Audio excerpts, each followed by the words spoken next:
En weer eens baie goeie naand en welkom van my kant af. Dit is so lekker om vir julle te verwelkom hierso.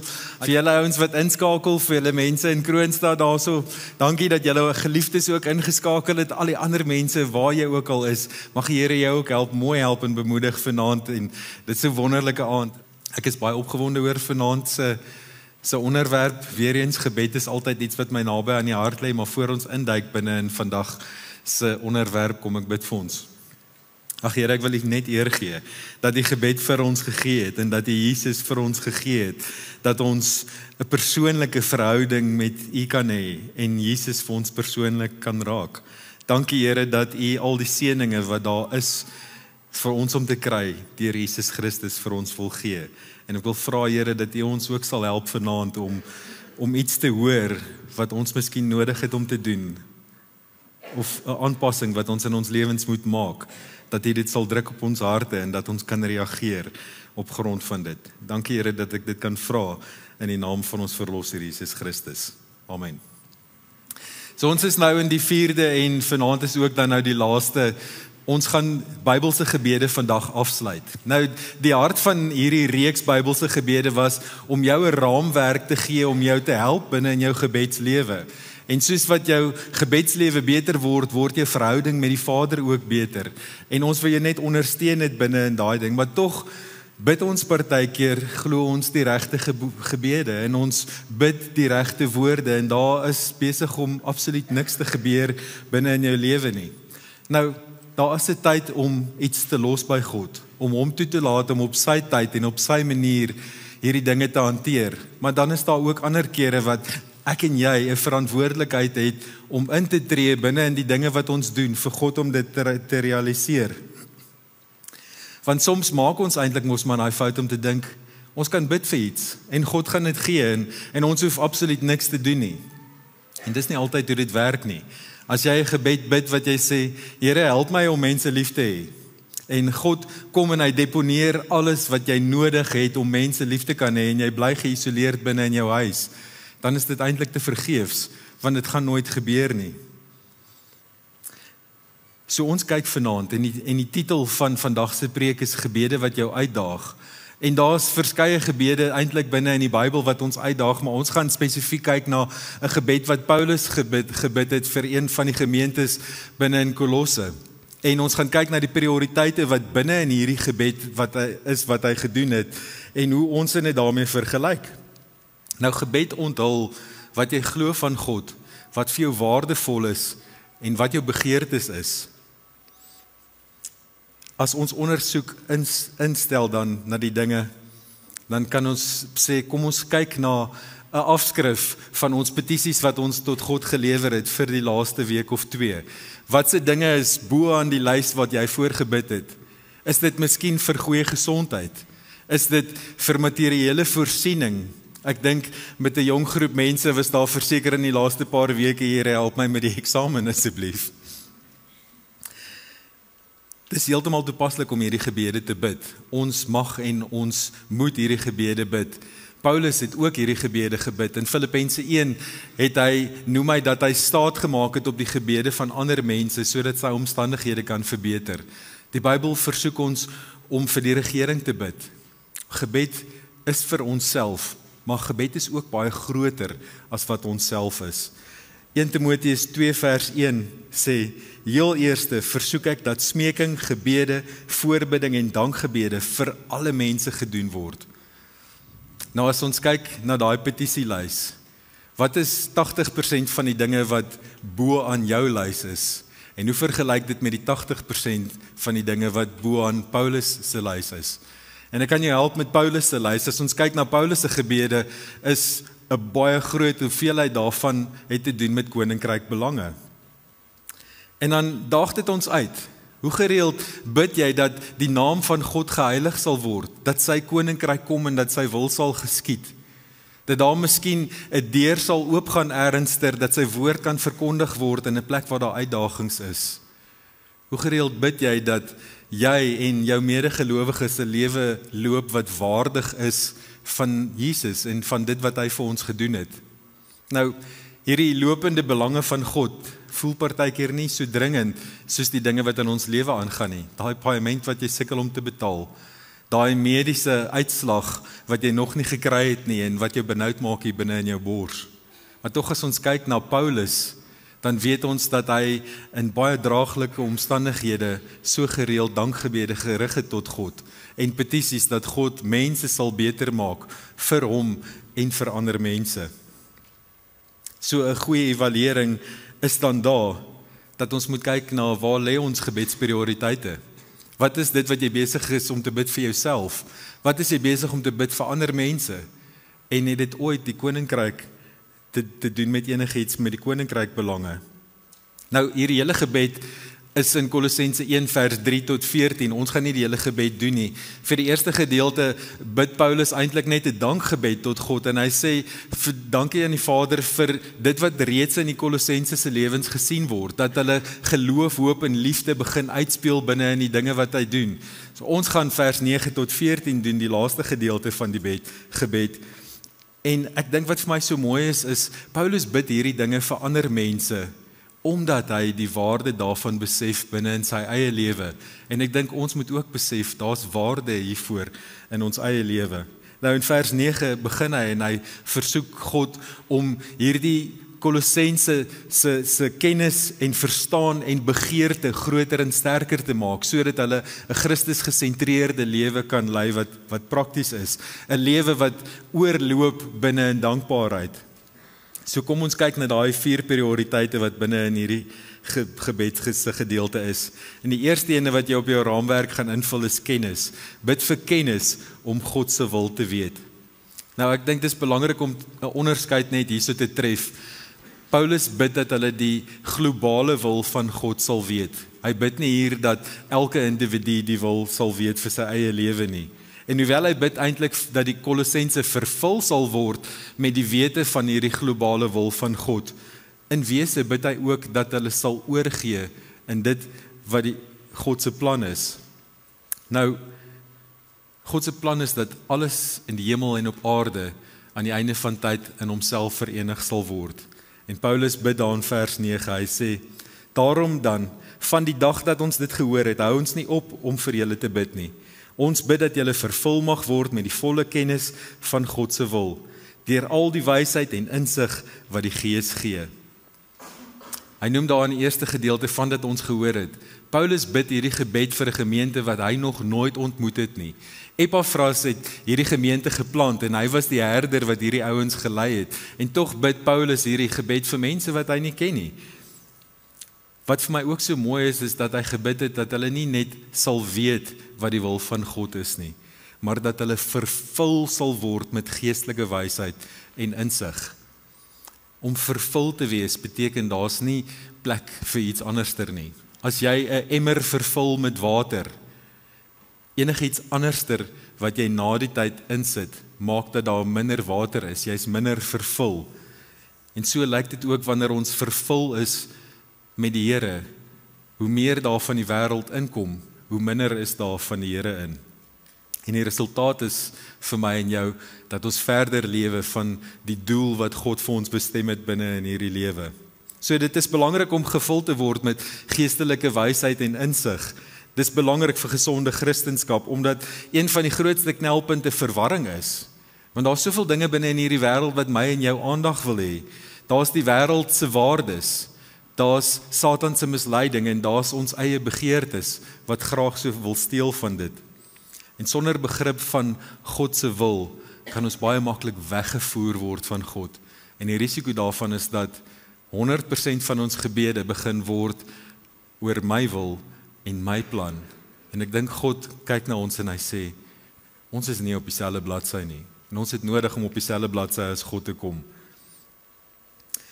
So geestelike wysheid en insig is iets wat God graag vir ons wil gee. Hy wil hê dat ons deur sy oë na die lewe kyk. En wat volgende gebeur is dat ons sy prioriteite word ons prioriteite en as ons prioriteite verander, dan verander ons besluite ook as gevolg daarvan. En dan lewe ons 'n lewe wat baie nader is aan die hart van God. En die uitdaging lê dan vir ons daar. As jy God se wysheid wil hê, moet jy beide sy woord en jou hart oopmaak. En terwyl jou hart oop is, maak leeg, gooi weg, raak ontslaaf van die dinge wat nie daar hoort nie, sodat jy vol kan word van die kennis van God se wil. Die Gees kan nie aanblaas wat jy nie het nie. So dit is vir ons belangrik om tyd binne in die skrif te spandeer. Dis die enigste plek waar ons dit kan kry. En hierdie kennis is die kole binne in jou wat die Heilige Gees kan aanblaas om 'n vuur aan te steek binne in jou sodat jy ywerig kan lewe. Hoe meer ons God se wil ken, hoe beter word die rigting binne in ons lewe. En hierdie moet eintlik dan ons grootste motivering wees, dat ons meer gereeld prioriteit gee aan geestelike wysheid en insig, versoeke daarvoor as wat ons versoeke insit vir persoonlike behoeftes. Vir Christene is woordkennis die begin van 'n gesonde lewe. En daarom het Jesus dit juis ook self gebid binne in sy fenominale gebed in Johannes 17. En ek lees vir julle vers 17 daarvan. Hy vra: Heilig hulle deur die waarheid. U woorde is die waarheid. Vir 'n kerk om gesond te wees, moet die hele liggaam dors na God se woord. En jy kan hierdie vir jouself bid en jy kan dit asseblief vir ons gemeente bid en God sal dit salf. Maar ons het nodig om iets te doen om hierdie salwing te kry. En die eerste ding is, deurweek jouself met skrif. Maak seker jy ken die woord van God. Bid vir insig met elke besluit. Kyk na daai geleenthede wat verby jou kom. Strook dit met God se doel en met sy morele waardes wat hy vir jou bepaal. En is hierdie geleenthede iets wat jou nader na God of verder van God af gaan vat? En ons as kerk, en ek praat van die wêreldse kerk, elke denominasie is hierdie dinge wat ons besig is om te doen, is dit regtig God se wil, of is dit net oorgedraagde tradisies? Dit is belangrik dat ons weet dat ons op die regte pad loop. En dit bring ons by punt 2 daar op jou raamwerk, bid dat jy waardig sal lewe. Kennis is genoegsaam, en kennis is wonderlik, maar kennis is eintlik op die einde van die dag net inligting. En die Bybel gaan nie oor informasie nie. Die Bybel gaan oor transformasie. En Paulus kom en hy kom koppel hierdie gedeelte aan gedrag om ons te help om te transformeer. En ek gaan vers 10 in 2 dele opdeel. Ek lees eers vers 10a. Om 'n lewe te lei wat die Here waardig is en hom in alles tevrede te stel. En hierdie is eintlik soos die doel van Paulus se gebed, en die doel van ons gebede moet ook wees om God binne in alles tevrede te stel. Dit moet die ideaal wees waarna ons lewe. En dit beteken ons lewe op 'n manier wat die mooiheid en die waarde en die skoonheid van Jesus begin weerspieël. So hoe lyk waardig dan? Dit is wanneer jou gedrag begin pas by dit wat in Jesus se karakter is. Ek en jy moet lyk soos die ene wat ons volg, nê. Ware Christendom is nie net oor wat jy weet nie, maar dis oor hoe jy lewe. Dieselfde sê Jesus in Johannes 14 vers 15, as julle my liefhet, sal julle my opdragte uitvoer. Hy sê nie daar, as julle my liefhet, sal julle weet wat my opdragte is nie. Hy vra dat ons lewe volgens dit wat hy in die Bybel van ons vra. Ons moet 'n lewe leef wat God eer in alle aspekte, binne in ons verhoudings, by ons werk, binne in die aanbidding wat ons doen, binne in die houding wat ons het wanneer ons 'n taak verrig. En die uitvloei hiervan loop dan oor in die tweede gedeelte van vers 10. Vers 10b sê, terwyl julle vrug dra deur elke goeie werk en groei in kennis van God. Die eerste gedeelte, vrug dra, beteken Jesus se karakter word duideliker binne in jou. En soos wat Jesus se karakter nie beïnvloed word soos wat omstandighede verander nie, moet ons as sy disippels, sy navolgers, dieselfde konstantheid hê as wat sy karakter het. Johannes 15 vers 8 sê, my Vader word juis daardeur verheerlik, dat julle baie vrugte dra en my disippels is. So vers 9 het ons gekyk, dat Paulus vir hulle gebid het, dat hulle sal weet wat God se wil is. In vers 10 praat hy dat hulle kennis sal hê van God self. En hierdie kennis is nie intellektuele kennis nie, dis nie wêreldse kennis wat jy bymekaar kan maak nie. Hierdie is gees-geïnspireerde kennis, oortuigings wat jy binne in jou hart kry, net dit wat die Heilige Gees binne in jou hart kan openbaar. En eintlik iets wat ek in die afgelope tyd regtig baie vir myself bid, is 1 Korintiërs 2 vers 9 en 10, en dit gaan oor dinge wat verborge is, dinge wat onbekend is, en hoe die Gees dit bekend maak aan ons. En ek wil vir julle graag hoofstuk 2 vers 10 lees. Dit staan daar: maar aan ons het God dit deur die Gees openbaar, want die Gees ondersoek alles, ook die diepte van God. En dit is eintlik vir my baie hartseer dat soveel Christene tevrede is met 'n oppervlakkige kennis van God. Dit terwyl die Gees die diepte van God ken. Dit terwyl die Gees binne in ons woon en die diepte van my en jou ken en nie kan wag om hierdie twee bymekaar te kan uitbring nie. Maar dis ons wat die Gees keer. En hier is jou uitdaging. Hou op. Laat toe dat die Heilige Gees in jou en deur jou werk en verandering bring. En dis 'n daaglikse keuse. Dis 'n daaglikse keuse om God te leer ken en minder soos hierdie wêreld te lyk en meer soos Jesus te lyk. Paulus rig hierdie selfde versoek aan die Romeine in hoofstuk 12 vers 1. Hy sê: en nou doen ek 'n beroep op julle broers, op grond van die groot ontferming van God, gee julle self aan God as 'n lewende en 'n heilige offer wat vir hom aanneemlik is. Dit is die wesenlike van die godsdiens wat julle moet beoefen. So ons moet ons lewenstyl gaan ondersoek. Hoe lyk jou gewoontes? Hoe lyk dit wanneer jy met ander mense praat? Hoe lyk jou verhoudings? Doen afstand van al daai dinge wat jou waardigheid afbreek. Essensieel is dit bekering. En soos wat jy meer soos Jesus transformeer, hoe meer vrug kry jy, en hoe meer vrug jy kry, hoe meer ontdek jy God. En soos wat jy God meer ontdek, neem jou Christelike eienskappe, daai vrug wat ons lees in Galasiërs 5:22 en 23, hoe meer neem dit ook toe. So, vermeerdering van kennis moet oorspoel in toenemende gehoorsaamheid. En hierdie twee het 'n direkte invloed wanneer dinge moeilik raak binne in jou lewe. En dis punt 3 daar op jou raamwerk wat jy gaan invul. Bid vir krag en standvastigheid. Die lewe in Christus is nie 'n gemaklike en gerieflike lewe nie. Beproewing sal kom, versoeking sal kom, en verwerping en teenstand sal kom. So ons kan kom en ons kan vers 11 bid, en ek lees dit vir julle in die New Living Translation. We also pray that you will be strengthened with all the glorious power, so you will have all the endurance and patience you need. May you be filled with joy. Let mooi op dat Paulus nie bid dat die Kolossense se lewens gemakliker moet word nie, maar hy bid dat hulle krag binne in alle omstandighede sal hê. 'n Gesonde Christen en 'n gesonde kerk is nie die wat probleme vermy nie, maar die wat dit deurstaan met die krag van God. Nou vers 11 beklemtoon ook iets wat baie maklik oorgesien word, en dis 'n manier wat God baie goed werk binne in die lewens van gelowiges. Endurance and patience, uithou vermoë en geduld, word so maklik oorgekyk in ons kultuur wat meer gefokus is op persoonlike sukses en onafhanklikheid en die geliefde quick fix. Maar hierdie deugde van uithou vermoë en geduld gee ons standvastigheid. Dit help die gelowiges om vreugde te hê binne in vervolging, om te triomfeer met selfbeheersing, okay te wees wanneer iemand jou sleg behandel, en om te weet dat God steeds wys en genadig is wanneer hy besig is om te ly soos Job.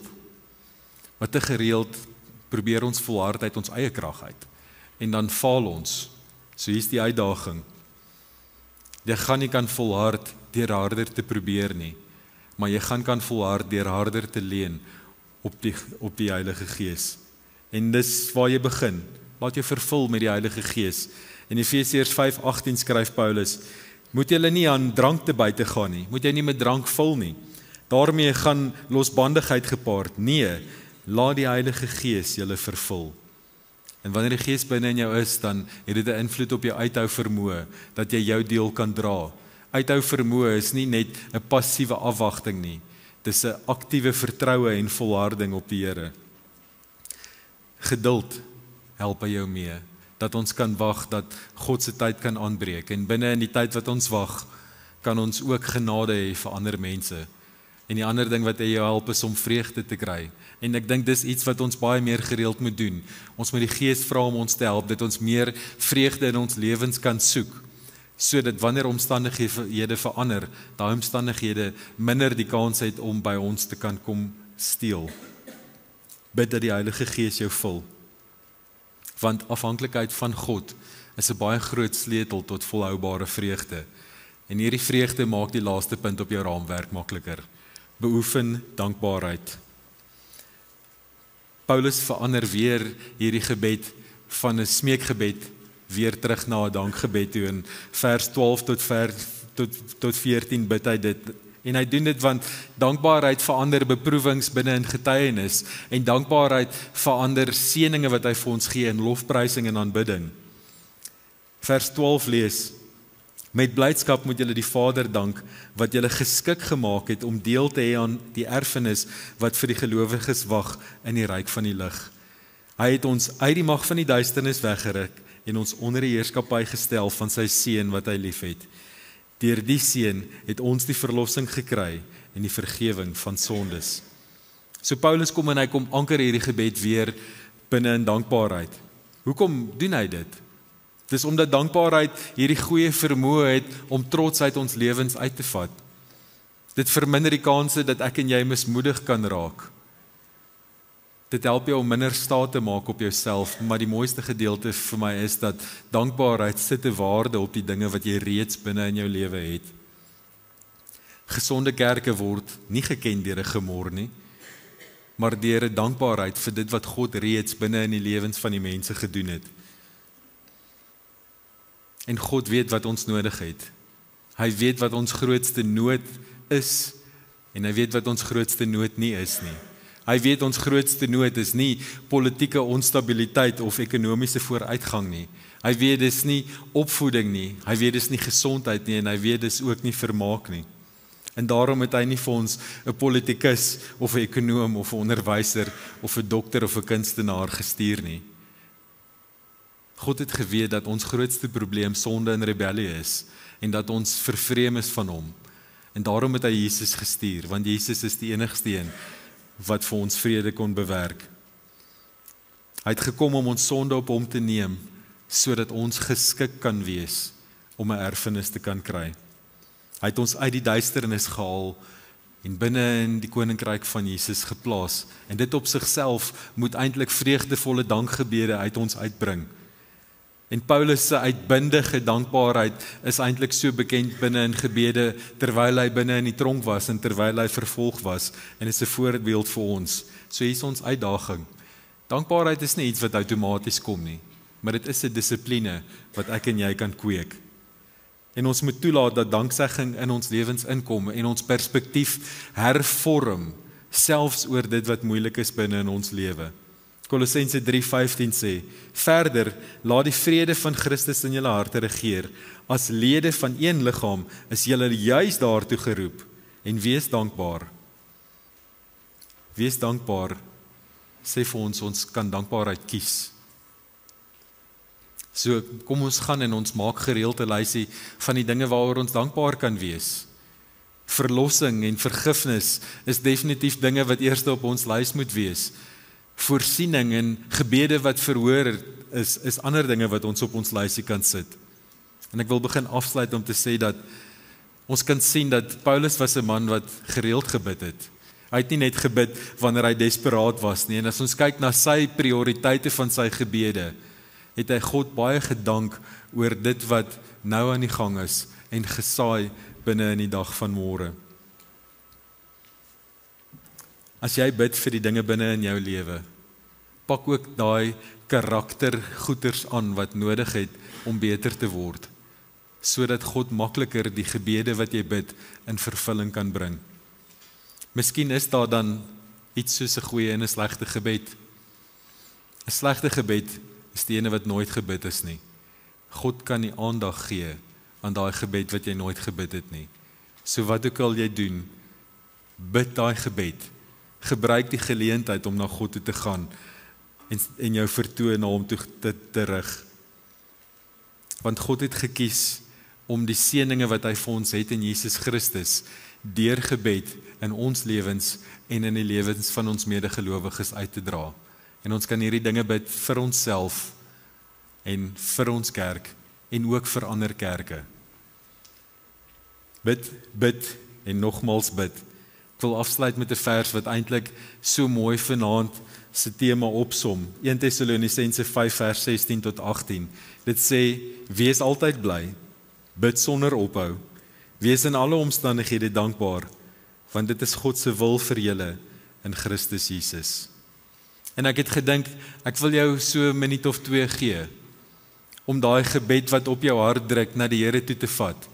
En net daar waar jy sit, kan jy vra, dat jy gevul sal word met die Heilige Gees, en wat jy ook nodig het om voor te bid, het jy nodig om leeg te maak, het jy nodig om vol te word. Vra hierdie dinge van God, saai binne in die persoon wat die Here graag môre wil hê jy moet wees, saai binne in daai persoon in, en vra hom, dat hy in jou teenwoordigheid sal inkom, en vir jou regtig rigting en wysheid sal gee, sodat jy beter vir hom kan wees. So julle kan net so sit en julle oë toemaak, en dan sal ek vir ons afsluit met gebed daarna.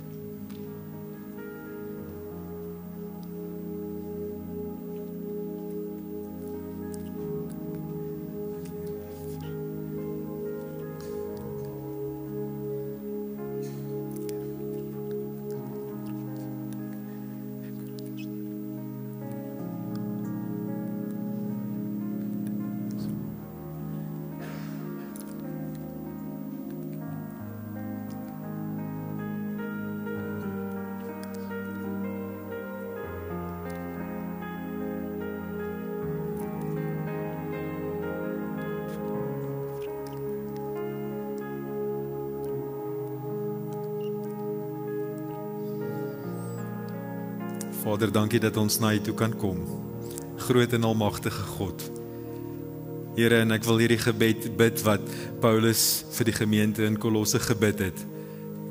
Vir elke persoon wat hier sit en elke persoon wat aanlyn kyk. Ek wil dit bid vir ander kerke, Here, dat ons sal vermeerder in ons kennis oor U wil. Mag U vir ons help asseblief, Here, om daarin te loop. Mag ons nie net weet wat U wil is nie, maar mag ons ook oorgee in dit wat U doel is en daarvolgens lewe. En mag dit wat U vir ons geskep het, mag ons binne in dit loop, Hemelse Vader. Here, ek wil bid dat ons sal vrug dra binne in die dinge wat ons vir U doen hier op aarde, binne in ons karakter, dat ons meer en meer soos Jesus getransformeer sal word. Here, ek wil bid dat U elke persoon asseblief sal help, dat die Heilige Gees hulle sal bystaan wanneer dit moeilik raak, dat U vir hulle sal wys dat U besig is om te werk, en dat daar hoop is, en dat daar steeds vreugde en goeie dinge is, selfs al gaan dit moeilik. En Here, en ons wil dankbaar wees, ons wil dankbaar wees vir dit wat U vir ons gedoen het deur Jesus Christus, dat hy gekom het en ons sondes se straf kom wegvat het, dat ons 'n vrede kan hê met U. Here, dankie vir die liefde, vir elkeen van ons. Help ons om oor te gee, help ons om ontslae te raak van ons sondes, sodat ons nader aan U kan leef en 'n beter verhouding met U kan hê. Help elke persoon om te bid, Here. Luister na die begeertes van hulle hart asseblief, en gee vir hulle die nabyheid van die Heilige Gees, dat U 'n God is wat besig is om te werk en in te tree in elkeen van hulle se omstandighede en elkeen van hulle lewens, en dat U 'n goeie God is wat elkeen van ons liefhet. Dankie, Here, dat ons U kan eer. Dankie vir Jesus. En ons bid hierdie dinge om U naam se ontwil. Amen.